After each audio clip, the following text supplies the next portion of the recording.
પ્રાર્થના કરી નોકરી કરો ને નોકરીમાં ઈમાનદારી રાખવી. શું કીધું? ઈમાનદારી રાખવી. પગારથી વધારે લોભ લાલચ કરીને ચોરીની ભાવના રાખવી.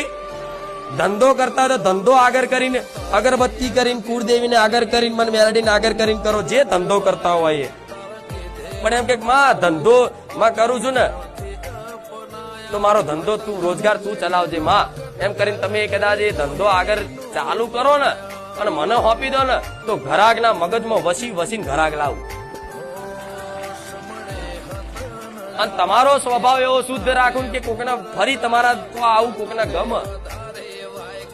પણ અહીંયા તમે જો ચીટિંગ ને બેમાની કરો, ગ્રાહક ધંધાદારી વેપારી માણસ હોય એના માટે એનો ભગવાન, ગ્રાહક એનો ભગવાન કે ને, એનો જે ગ્રાહક હોય એ વેપારી માટે એનો ભગવાન છે.